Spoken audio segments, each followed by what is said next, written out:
our two, there we go, our two people we are very fortunate to have this evening. Dr. Loretta Mayer was a successful business person, traded in that career to become a scientist, and through her research, she became co-inventor of ContraPest, which was one of the first rat fertility control products. She now has her own nonprofit and a new product that's being tested in various cities, and it's called Good Bites. Dr. Rebecca Gooley is a conservation biologist and a Smith Fellow at the University of California, Davis, where she is investigating the effects of rodenticide in wildlife. She used to live in Washington, D.C. And get this, she's even been to city wildlife before, where she has dropped off animals for treatment. So both of these highly qualified scientists were of great help in passing a California state law that helps limit the use of anticoagulant rodenticides, something we're very interested in for the district. So I shall let them take it away, but thank you for joining us. It's a deep honor to have you both with us, doctors. What a wonderful introduction. That was so kind. Thank you so much. I'm so excited to be here. I think it's like really full circle to be able to present to city wildlife, given how much I love city wildlife and used to bring all sorts of critters there. So I have obviously moved to California, and I'm going to be talking about some of the data-driven legislation that we have had passed in California. It's a bit of a complicated and very long journey. So I'm excited to share that with everyone. I want to give a shout out to Majorly Raptors Are the Solution and Lisa Owens-Vianney, who has been the just champion behind all of these bills getting passed in California. And then for various other bills, the Center for Biological Diversity, the Animal Legal Defense Fund, and Project Coyote have helped co-sponsor various bills, and you'll see there's been many throughout this period. So that didn't work. There we go. I'll be doing the first half of this presentation, kind of talking about legislation. And then we're going to hear from the amazing Loretta, who's going to tell us about some innovation with, yes, I wanted to, before I continue on with everything, really just highlight that there was a rat that inspired all of this for me. This is Peppermint. I found her in Washington, D.C. She died from rat poison, and everything I do up until this point is to try and, help her and create a more harmonious environment that we all live in. So I want to just touch on that there are different types of rat poisons, which I'm sure we are all familiar with in this group. But it matters for legislation, and it really played out in California. So there are anticoagulant rodenticides, which I think a lot of people are familiar with, and they are broadly broken up into two groups called second generation ARs and first generation ARs, or SGARs and FGARs, and they differ in potency, with the SGARs being the more potent variety, and they have a longer half-life, so they can exist either in the rat or in the environment for up to a year and remain poisonous. We also have non-anticoagulant rodenticides, bromethalin, which is a neural toxin, cholecalciferol, which is essentially a vitamin D3 overdose, and metal phosphides, which create a lethal phosphine gas. And why these matter for legislation is we have really strong evidence of the ecosystem-wide impacts of anticoagulant rodenticides, but we're really just starting to collect information about bromethalin impacting non-target species, and the way the legislative kind of field plays out is it's really important to have this strong scientific evidence behind the bills that we're trying to pass. So just briefly how this plays out and how this impacts the ecosystem. We have our poor rats that consume the poisons, and this is considered primary exposure. They eat the poison, but they often don't die straight away. So it can take anywhere from 4 days to 2 weeks for the rat to succumb to the poison. And during that time, they are often easier to catch. So you have, species like gray foxes who will eat these poisoned prey, and they experience secondary exposure. And this can continue over time, and that's bioaccumulation in their body. And so we have a lot of individuals that experience what we call sublethal exposure. So they've eaten a certain amount of poisoned prey, not enough to maybe die from the poison, but they still have poison coursing through their bodies. They can continue to eat these prey, and we definitely see wildlife that experience lethal exposure, so they will die in the same way that the rat dies. So I'm going to talk us through the legislative saga that has happened in California over the last 10 years. And I've got a little timeline down the bottom to try to help guide people through this very convoluted journey. But it really started with data collection, and that was so important for, I think, everything that happened here in California. And we were fortunate enough that the California Department of Fish and Wildlife does routine necropsies on wildlife that are either found deceased or die within rehabilitative care. And a certain subset of them have anticoagulant screening performed. So we had access to hundreds of necropsies from birds from 21 different species, generally birds of prey. And what we found was that 77% from 358 individuals tested positive for rodenticides. So that's a very, strikingly high number, and it's very concerning. And we can look at the same kind of, data with mammals. We have 725 necropsies from mammals in California from 22 different species. And we see 79% are testing positive for these anticoagulant rodenticides. So these are like alarmingly high numbers where we're seeing widespread exposure. With this data, we were also able to map out where it was occurring in California. And these kind of green counties represent states that counties that tested positive for ARs. And when you look at this, it's basically the entire state of California tests positive. And you can pair this with the land use of California. And you can really see that, this is occurring in cultivated areas for agricultural settings. It's occurring in our high intensity urban areas. It occurs in the forest. So this isn't like a city-specific issue. This isn't an agricultural-specific issue. This is something that needs to be dealt with at a state level because the exposure is just so widespread and occurring across multiple different ecosystems. So with all of this data, it might seem like it's going to be maybe an easy win to get some legislation passed, but I will say that it was a long journey. So Lisa from Raptors of the Solution started this in 2014, and it's taken many years and many, I say, like failed attempts where the bills didn't make it to get to a place where we are in California, where we've got such heavy restrictions on rodenticides. This is just some of the bills that have been either passed or, attempted to get passed. So if we kind of start at 2016 and 2017, these were the first major attempts at getting statewide legislation that restricted anticoagulants. And at this point, we had a really large coalition. There were multiple nonprofit environmental groups. We had wildlife veterinarians in support. There was like a huge support here in California to get these bills passed. And despite the evidence and the support, these first two attempts did fail. And so we say that the bills died. So that's the weird way we talk about bills. And what's important to kind of point out is the first attempts included all anticoagulant rodenticides, so that's first generation and second generation, bromethalin and cholecalciferol, so the non-anticoagulants were also in these first bills. Some of the feedback was just about, this was kind of the first of its name to even propose putting a prohibition on rodenticides. But it was also that we didn't really have evidence that bromethalin and cholecalciferol at that stage were impacting non-target species. And it definitely led to a bit of a reevaluation of strategy. So we fast forward a few years and AB 1788 is introduced in 2020. So this bill was a scaled-back version, and it was specifically focusing on the second generation anticoagulants, or the SGARs.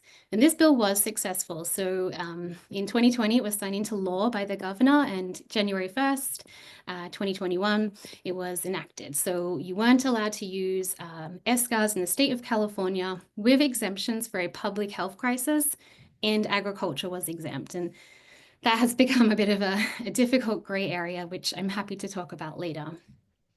So this bill comes in and we see a dramatic shift in the usage of SGARs. They drop down to nearly no use at all, which is great. It means, the bill is working.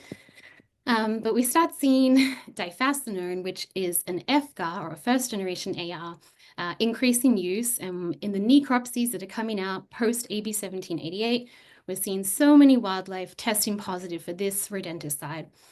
And we kind of see like a shift in our focus and the opposition's focus at this point, where it starts becoming accepted that yes, wildlife are exposed in very large quantities. Like the opposition at this point was kind of agreeing, yes, the exposure is really high, but it's not killing the wildlife. And that is a really interesting area to go into. So we go back to data collection, and I want to kind of explain sublethal impacts here and why this became a really important aspect of the California legislation journey. So if we focus on the gray foxes in California, 90% test positive for at least one anticoagulant. So again, really terribly high exposure rates. 77% were testing positive for at least two anticoagulants, so multiple different compounds within these individuals. However, less than 10% you could attribute the cause of death to internal bleeding.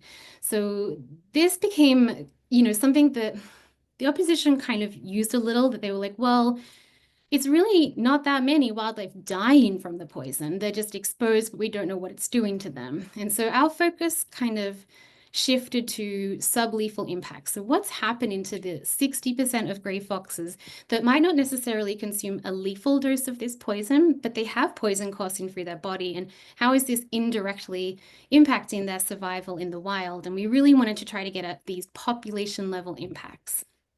So introduce infectious diseases. This story is going to be kind of similar to, I think go back to 2020, when COVID was, horrifying, and we didn't have access to vaccines readily. And there was a lot of concern around immunocompromised humans being exposed to COVID, and that they were going to be, experiencing more severe outcomes, and it was like a higher fatality rate for the immunocompromised humans.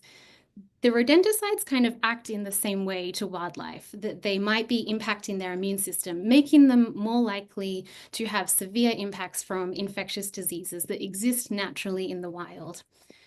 So an amazing study came out by Laurel, who's an amazing, wonderful friend of mine, and she was focusing on California bobcats, and there was a population of bobcats that were all experiencing severe mange, which is what this individual is suffering from here. It's a parasitic skin infection that's contagious amongst individuals, and generally it's like self-limiting, and individuals don't really have this severe reaction. But there seemed to be this correlation that every bobcat that was having severe mange was also exposed to rodenticides, and they found that this link was significant. So bobcats were 7.27 times more likely to have severe mange if they were exposed to two rodenticides, and they were 4 times more likely to have severe mange if they were exposed to 0.05 parts per million of an anticoagulant, which is quite a small dose. So it definitely created this narrative that there's probably immune compromising impacts of rodenticides. And in this particular population, the severe mange outbreak nearly wiped out that entire population. So we are seeing population limiting impacts from these rodenticides. They might not necessarily be dying from, internal bleeding, but it might be indirectly impacting them and leading to other, risk factors. The team here in California, we've been working kind of as a continuation of this research, cat, and we're seeing a similar pattern in gray foxes and mountain lions, that they're more likely to have infectious diseases when they're exposed to rodenticides. So in gray foxes, they are between 4.6 times more likely or 6.8 times more likely to have canine distemper virus if they're exposed to varying thresholds of anticoagulants. This story kind of continues when you start looking at the cumulative impacts. And by this, I mean looking at all of the rodenticides together in the body, as opposed to specifically focusing on one. So in American kestrels, it was found that if an individual had been exposed to brodifacoum, which is a second generation AR, they were more susceptible to a kind of toxicity of a subsequent AR exposure. So the anticoagulants work together in a cumulative sense inside the wildlife that we're looking at. And we have found this in mountain lions. So any mountain lion that had leptospirosis, which is a bacterial infection, had been exposed to a minimum of 3 AR compounds. And I cannot stress enough like how this kind of information helped get more bills passed in California, because we moved on from just focusing on, these individuals died from internal bleeding to looking at like these ecosystem-wide and population limiting impacts of anticoagulants. So it brings us up to 2023 and 2024, where we're like, okay, the first generations are really coming up a lot in the necropsies, and we launch a bill, AB 1322, to add difascinone to the existing moratorium that's been placed on the second generations. And this bill was also signed into law in 2023. So this is very exciting. We now have quite a lot of anticoagulants prohibited in California, but it definitely left chlorofascinone and warfarin, the last two first-generation anticoagulants, kind of open. And so the following year, we go after them. We introduce another bill, AB 2552, and we add the last two FGARs to this existing moratorium. And this was a major victory because it did get signed into the law, and this made California the first state in the US, and we think the first region globally to have a moratorium or like a prohibition on all anticoagulant rodenticides. This is a wonderful victory for us, for California. I do think that a frustrating component of this narrative, like this is amazing and it should be celebrated, but something that we've seen almost in like a reaction to this is an increase in the non-anticoagulant rodenticides being used in California. It's somewhat expected that that would happen because we just don't have that cultural shift yet away from poisons, but we have seen a marked increase in bromethalin and cholecalciferol use in California. So I think there's still work to be done there, and our attention has shifted now to these non-anticoagulants because, we just don't know how that's going to play out with wildlife in this state. But one thing that has kind of been a common opposition complaint about our bills is that if we take away the anticoagulants, if we take these tools out of the rodent management toolkit, then California will be overrun with rats. And there's definitely been some fear mongering around that, and the media isn't always super helpful with that. So something I've been doing is trying to collect rat population data in California over the last 10 years to really see how the bills, when they get introduced, impact rodent populations. So this figure might look a little chaotic, but I think if I can draw your attention to this thick red line, this is the average annual rodent complaint data for California. And we use rodent complaint data as a proxy for rodent population size, because the kind of idea is that the more rats there are, the more people are complaining about them. And it correlates pretty well. So this is the best proxy we have right now to estimate rodent abundance. And if you can kind of look at the thick red line, you'll actually see that rodent complaint data in 2024 is the lowest that it has been in a 10-year period. So that's very important to, emphasize that we haven't seen a huge, skyrocketing increase in rat populations.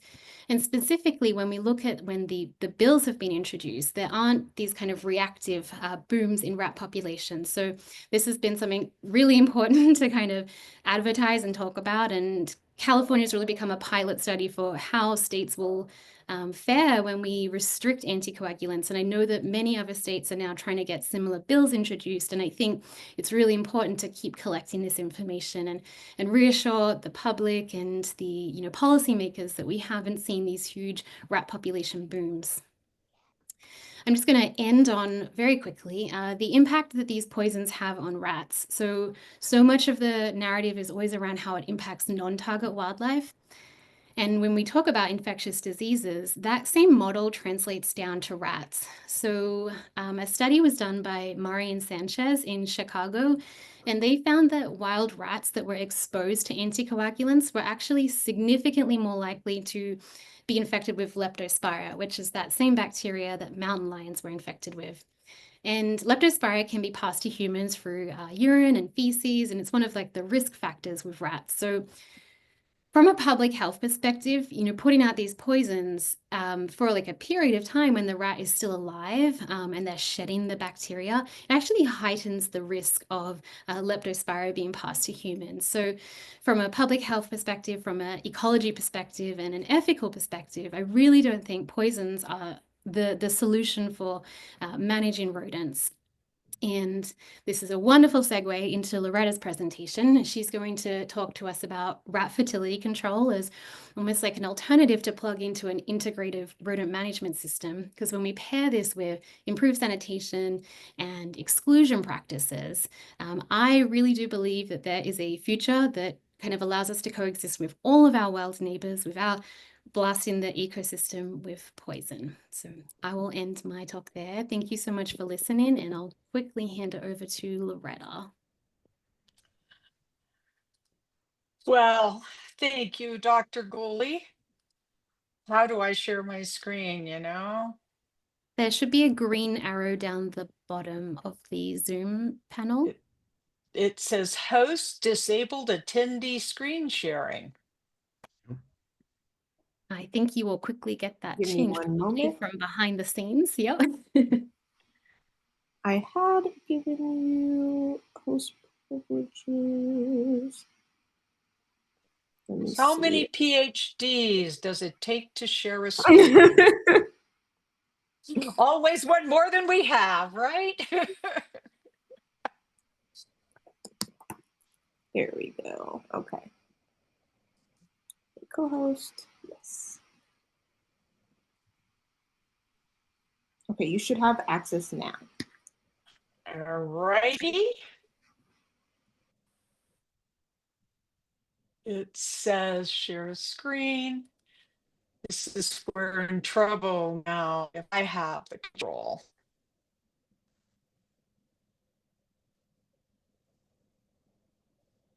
Can you see anything? Yes, we can see your presentation. Oh, that's lovely. Okay, so we're good to go. First of all, I want to thank you for being dedicated enough to take the time to listen to what we think is really a very serious issue.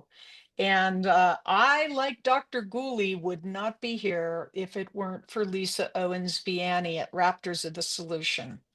And after my first testimony in front of the California legislature, Lisa pulled me aside and said, okay, I think we can show we have a problem now. What are you going to do about it? And so that is where Wisdom Good Works comes into play. And the vision for Wisdom Good Works is to harness everything we know from the past discoveries of working with rodents and rodent population control and use cutting edge fertility control technologies, because it's all about balance. We have to have a balanced world. That's absolutely vital. This is my favorite photo, one of them, because I will go anywhere in the world, and I've been around the globe 7 times now to save an animal, and I loved this one was in Kenya. But let's take a look at what Lisa has asked us to do. And you have to start with the value of our wildlife. I think the strategies we have today with the escars and the whole poison industry is there is not as much value placed upon our wildlife. But that has been answered, as Dr. Gooley has shown, with the public demands and pressure on the use of poison. And California has set the way. There are groups in Massachusetts, Connecticut, New York, and yes, even Florida, which are moving forward to follow California's lead. And the public mandate starts with improving animal welfare. And you'll notice that that is not a commercial endeavor. It is about the animals. And so safety is number one for the environment, for the animals, for the handlers.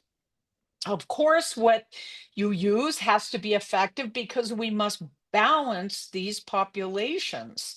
Our rodents play a very important role in the life cycle and the food chain. It has to be easy to use because we deal with these other animals, which are humans, and they need to be able to use the strategy. And it must be low cost. Now, I put that in there not for any commercial statement at all, but when I have worked around the world in places like Indonesia, in places like Tanzania, these farmers who are losing up to 25% of their crops to the rice field rat damage, not necessarily the rice field rat consuming it, but they're losing it. And so they cannot afford to engage in expensive solutions. Why are we doing it? Yes. Wisdom Good Works is an association of mostly scientists. And we are very mission driven. And we are using cutting edge science to improve these environmental conflicts. And I just want to say, Dr. Gooley, thank you so much for bringing the issues of disease burdens forward, because we have the tools. You're showing us the tools. And the other thing is we have to share our data. We must be incredibly transparent. For Wisdom Good Works, we have only gone to places where we have been asked to go. And, yes, I was the co-inventor of ContraPest, which today is owned by a large commercial company. But we know what the signs are, the danger signs. We know the science. We have lots of contacts in the stakeholder assembly. And we know that fertility control can succeed. I like to look at it from the perspective of the rodent, because the population growth stress on this one particular species is incredible for one reason, because they're what we called an R-selected species. What I mean by that is reproduction is their path forward. And just to give you a little background, a breeding pair of rats, a single male and female, they're going to have a lifespan of about 8 months in the wild. That would be the New York City subway system. And during those 8 months, they can give rise to 15,000 individuals. So their strategy is not to have a single individual and have them and care for them for 20 years. Their strategy is to have multiple individuals, and that is a very high loss ratio. And when you have that high a population competing for resources, you have food insecurity. In the rodents, it can lead to cannibalism. Now, poison is exquisitely painful. These animals bleed out over days, or they suffocate, or they have a neurotoxin event. And what that means is, as they are compromised, they are very easy prey for all predators. Resistance is where they have, say, a resistant mutant gene to vitamin K, VKORC1. And what they do then is the non-resistant animals die out. And so you give rise to this huge resistant population, which drives the human animals to create more and more offensive, lethal attacks. I think we've really understand disease load better. And the rodent has got to continue to adapt and reproduce because of their survival needs. They do this better in high population areas than anywhere else. So, first of all, why would you use contraception? Well, I told you about how fast they breed. And so, if you could help them control that breeding success, then we could bring our ecosystems into balance. And you can do that by contracepting them, not sterilizing, contracepting. How does it work? This is incredibly easy, but it's not simple. So, first of all, they have to eat it. If the rodents do not eat it, it doesn't matter how spectacular it is. So, it has to be highly attractive. They have to want to eat it. The other thing you want to do, and again, I am a physiologist, so we want to target just the reproductive organs, the ovaries and the testis. And we do that by having it travel in the bloodstream and directly target those organs. Then you block reproduction by stopping ovulation in the female and disrupting sperm formation in the male. The population declines, you monitor that. And then when you reach a low maintenance level, you continue to feed them. Remember, this is a contraceptive.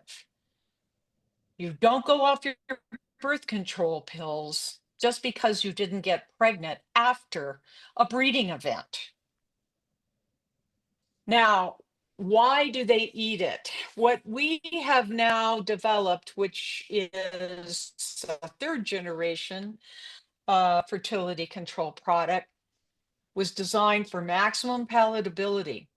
It's made up of fats, sugars, and carbohydrates. That sounds like my food pyramid.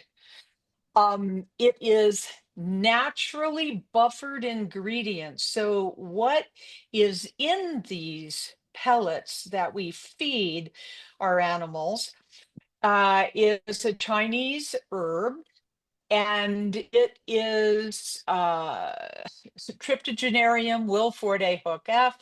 You're happy to go to our website and read all about it. It is a nutritional supplement. It does not require EPA registration. It has a net positive for the animals. It's positive for the rodents, it's positive for their prey. And this last piece, we're really looking to do some serious work with Dr. Gooley and together show that these ingredients support the immune system. This is the simple insert inside of one of those regular rodent poison boxes. And in this first video, you will see this is a mouse, and you see the mouse took the pellet and left. That's a female. These were clips from the Galapagos Islands. Yes, I was horrified when I heard they were dropping poison on one of Darwin's blessed islands. And so we immediately went there. In the bottom video, you will see the same. This is a male. He is sitting by the feeding station and he is consuming the pellets. That'll be important in just a moment. Now, wildlife behavior is absolutely critical, and I'm focusing on the wildlife of these rodents. In this photo, you see this rat has two of those small pellets. This is a female. She is taking those pellets back to her burrow to feed her young. The younger an animal consumes a contraceptive like this, the longer it will be effective. The other thing is we want to be certain that our wildlife are not affected. We have collected this data in Massachusetts, and this is a raccoon. And what this raccoon is simply doing is putting his arm in there and taking out all those nutritional pellets he could. God forbid he was taking out poison. This shows us their feeding habits and where they eat. So we have no documentation of any harm to any of the rodents that we have photographed or the other animals that we have photographs of. Now, a lot of people have said, well, you see consumption decline. Now, the reason we use consumption is because we have created an index that we have correlated consumption with camera trapping and tracking plates. And when a rodent consumes up to 3, this is a mouse, up to 3 grams, that would be the daily consumption amount. So you have less consumption, you have fewer rodents. This is from one of our brand new feeders where you can see this mouse, it's a he, going into the feeder and consuming the pellets. So you know that your population declines are a result of the feeding, not just a result of animals not eating the pellets. When you look at this data, what I want it to be absolutely clear about is that it varies depending upon the environment of where the rodents are feeding. This graph over to the left shows population declining over 170 days. And this population was in an animal sanctuary in Kanab, Utah. It was closed. And what I mean by closed is all the possibilities for migration into and out of that facility was restricted. In this bottom graph, this is from a data portal that we use in the field. This is Jamaica Plain in Boston. And this is 4 city blocks. And this reduction took over 16 months. And it went to a 78% reduction and is still declining in that location. My point is, depending upon whether the location is open or closed, you get the same decline in population, it takes longer. And so in this graph, you can see the exact same pattern. And these are, I think, 11 of our existing projects. And again, remember, we are a nonprofit, scientifically focused, and we only do science projects. The other thing that's incredibly important, especially for our urban wildlife, is to know how the rodents are feeding and where they are. So in a neighborhood in Boston, you can lay out those blocks. We our feeders have a geolocator. We know exactly where they are. So from that house, that feeder is right there. But then I want to know that particular feeder, was it getting high visitation and consumption or low to no? This allows us to be good managers of this technology. And why? Because the use of poison begets more poison. Because when you put it out, you never remove all of the animals. Those that remain reproduce. And in this graph here, you can see the population goes up, you kill, it goes up, and this continues. As this continues, it creates a positive value proposition for the industry that's doing that.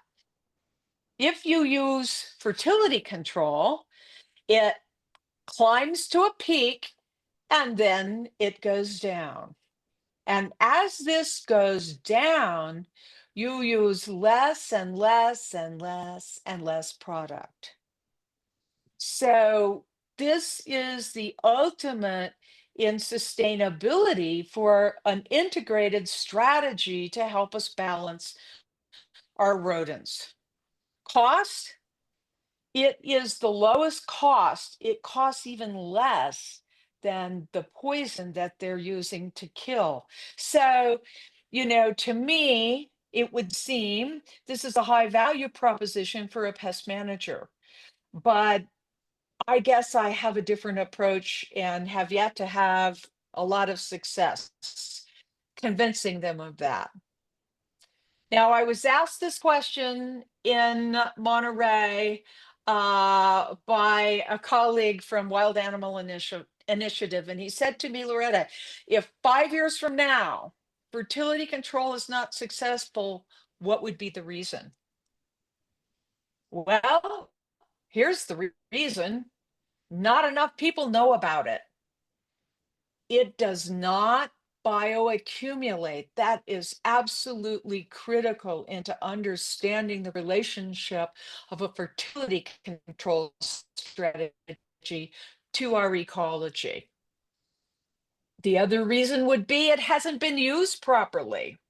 How do you put it out? You have to monitor it, you know, and you have to continue to monitor any environmental changes. Are you in an open environment? Did somebody start construction next to you, which disrupted all the animals? That's all about the big dig in Boston. You have to monitor it. You have to analyze it. Most importantly, you have to report the success. Currently, the first fertility control products that were out there have inflated costs, and their quality control is not as high as the scientists would like, and the disinformation is rampant. What we're going for is a global impact. And in order to do that, we have aligned ourselves with wildlife welfare, with food security, poison contamination control. Now we're looking at disease management, and we're looking at helping folks with the infrastructure that they put out there.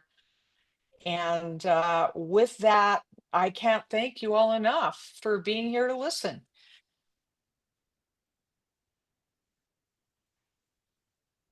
Where are we? Thank you then. Thank you both doctors. That was a marvelous presentation. We're so honored that you came, and I'm certainly know a whole lot more about this than we did in the beginning. I will say that the effort to do something about this problem is just getting started in Washington, D.C. But we're still learning, and this evening with Drs. Gooley and Mayer have been a great help in educating us, which I think is step number one, just learning about the problem and how it gets controlled and who is doing this effectively and how. But if anyone on this call is interested in joining our efforts to educate ourselves and eventually come up with a strategy under the guidance of people such as our guest tonight, to do something effectively and sensibly about this problem, you can join us. And the way to do this, I guess Max is not on the call from DC Voters for Animals, but he is helping with this. And if you are interested in learning more about this or taking part in our coalition, if you were to go to the website for DC Voters for Animals, that's dcvfa.com, sign up for their election alerts and you will get roped into this, and we're going exciting places, I am sure. But anyway, we have so far, just so you know, oh there, thank you, Holly. Just so you know, we at City Wildlife started testing the patients that we thought might have died or from rodent control, and found that upward about 85% of the mammals and birds that we tested, 100% of the possums that we tested, because they eat dead rats, have suffered from rat poisoning. And the numbers of opossums, people don't know this because this information is not out there, but 6-7 years ago, we used to get about 80 some opossums per year. That number is down to 14 in the district. Opossums are disappearing, and it's a shame. And we suspect one of the reasons is the rat poison, because there are dead and dying rats all over, and opossums consume carrion. Well, as you know, if you work in a wildlife rehab place, possums consume just about anything you put in front of them that doesn't run away.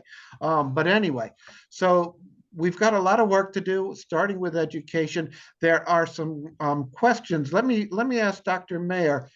If there, some of the questions are, can you get this stuff as a private individual and use it, or are there restrictions? This so far has only been used by Wisdom GoodWorks in pilot studies. We are in the process of making it available commercially for individuals. I will say Dr. Gooley is leading an event in Berkeley, California with a very large neighborhood association. So if an individual has an HOA or a neighborhood association, we might be able to do a pilot right away. Otherwise, I'm going to say 6 months. Good, because I noticed that our friends from McLean Gardens have been showing up at these rat things, and they're very interested in safe rodent control. So maybe you can hook up with the website for what's your product? Wisdom. There we go. wisdomgoodworks.org, and there's an info location on the website, and you can even say, I want to do a pilot project. Give us the info, and then we can get back to you. That's marvelous. Let me ask Dr. Gooley a question. Can you talked about a lot about the your experience in getting multiple laws passed, which I didn't know until now. You're still muted, by the way. But my question is this. Can you tell us about what I was really interested in, some of the points you encountered from the opposition, be they members of the public that don't trust science, of which we know there are quite a few out there, sadly now, or the commercial agencies that sell the poisons? What sort of points did you encounter when you were pushing this? Yeah, I mean, the opposition was strong, I will say that, and definitely like in the first few bills, in the hearings, the opposition would be lining out the building to come in and testify. So it was heavily, heavily opposed, and I guess like a lot of pushback came from the pesticide industry themselves. As Loretta kind of hinted at, this is like they operate as a business, and poisons, they make money from having to constantly apply the poisons. So I think there's like a financial component that comes into this, where businesses don't want to go out of business if their poison gets taken away. Of course, that's never what we're saying is going to happen, and they could use fertility product instead, and there could be rodent exclusion practices, and I think they could make a pretty good business from specializing in rodent proofing houses and having sustainable solutions. But that was a big pushback. We got a lot of and it's hard to know the motive for all of the reasonings, but there were a lot of public health concerns. And I think that's culturally, there's a very strong idea that rats have a lot of diseases, and that if we get rid of poison, that the rats will overpopulate the area. And we had people say, the plague will come back in full force. It's like, it's a little laughable, but it was unfortunately being used as like an actual reason in the hearing. Like, I literally had an opposition member say the plague will come back to California. And, I think you have to tackle it head on with science. And even in years like after the bills would get passed, I would have like lobbyists that are employed by the pesticide industry come in and say, well, hantavirus has increased 300% in California. And then you go look at the CDC when it was functional. Sorry, that was a bit of shade, but you look at that and you would see that the hantavirus hasn't increased at all. In fact, like since AB 1788, it's actually gone down. So a lot of it would just be blatant, like misinformation. And we're in the age of misinformation right now. So it's going in like really informed, knowing your data, having the evidence ready. But yeah, we would get all sorts of opposition. Yeah, it was interesting. That's why it's, I think, if I may say so, it's why it's so good to hook up with people like you, Dr. Gooley and Dr. Mayer, people that know the data and know how to apply it and know how to interpret it, which is not a skill that many of us have. I certainly don't. But we all have to work together. Speaking of work together, our friend Laura Tangley asks, are there other conservation groups involved in this? You mentioned the Center for Biological Diversity, one of my favorites. Are there others? Yeah, so one of my favorites too. I love the Center for Biological Diversity. They've been a co-sponsor on almost all of the bills in California, or maybe all of the ones that have been signed into law. But Project Coyote have been amazing as well. I think they were involved in the very early stage bills in California. And I know that they're at least doing a lot of advocacy work for other bills in states this year. So, I think they're very interested in trying to create a coalition that's US wide. The Animal Legal Defense Fund helped us with several of the bills. So, it's really good to have, we found the power combination was having lawyers and scientists. And it would seem Wow. to help. We would have in all of the hearings, it usually was myself and a lawyer. And so he would tackle all of, We need lawyers. We need the yeah, lawyers. you need That's lawyers. marvelous. Yeah. I noticed that Max has just joined us. Max, if you're out there, and can you unmute yourself and talk just for a little bit? We're right at 7 o'clock, but we started late. Our fault. We had technical problems. But Max, could you talk to us a little bit about this coalition, where we're going, how people get involved? Yeah. Thanks so much, Jim and City Wildlife. Yeah, I got mixed up myself, so I'm glad to be here. It's always an honor to be on with Dr. Beck Gooley. And my name is Max Pratt. I'm with DC Voters for Animals. We're working to lift up the policies and politicians doing the most for animals in our community in the district. And we just started a new coalition. First meeting was this Monday, and we're going to be meeting to find ways to reduce the need for pesticides, just intervene with not pesticides, with rodenticides. Try and get rid of rodenticides as much as possible because of the way it's affecting wildlife, pets in our communities, and switch to holistic solutions. We know that rodenticides aren't doing what we need them to do. So we're going to go for the heart of the issue and push DC through both public awareness and policymaking to be a much better city for wildlife and for managing our waste and sanitation. And one of the things that's most exciting to me as somebody who's a longtime climate activist is that Project Drawdown ranks composting as or reducing food waste as the #1 climate solution. #1. And so if we can do more of that, we can not only manage our rodent population better, but we can also do a better job of addressing the climate crisis, something that's more important. It gets more important every day. So I hope you'll join us. If you're in DC and you care about this, please reach out to me. I'm going to put my email in the chat. And thanks so much. Good, thank you, Max. And yeah, that's a whole nother factor we didn't talk about tonight specifically, but the whole trash management and how we end up feeding the rodents. And I think it was Dr. Mayer that described how explosively rat populations grow. And but of course, you have to feed them for that to happen, and we are feeding them, and that's part of the problem. Anyway, we are now right at 7, a little past. So we didn't get to all of the questions, but a number of you asked about follow-up stuff. Give us about a week, and we should have on the City Wildlife website a recording of this. I don't think we have a transcript. We don't know how to do that. But anyway, I think that there will be a recording of this on the City Wildlife website that you can check out. And we have everyone's email who registered for this. So somebody was asking about a fact sheet, which sounds like a really good idea. I think that would be marvelous. So Chris Ann and I will maybe work on that a bit. See what we can come up with, what we can find out there that people are using, and get it out to there. So thanks everyone for coming. Big thanks to Drs. Gooley and Mayer for your wonderful presentations all the way from California, making us jealous how much progress you're making there, but we'll catch up. And yeah, you will. I hope so. I think so. We got the spirit. We got the spirit now. So anyway, thanks for all your help, and good night to all. We'll be in touch. Thank you all so much. Thank you very much.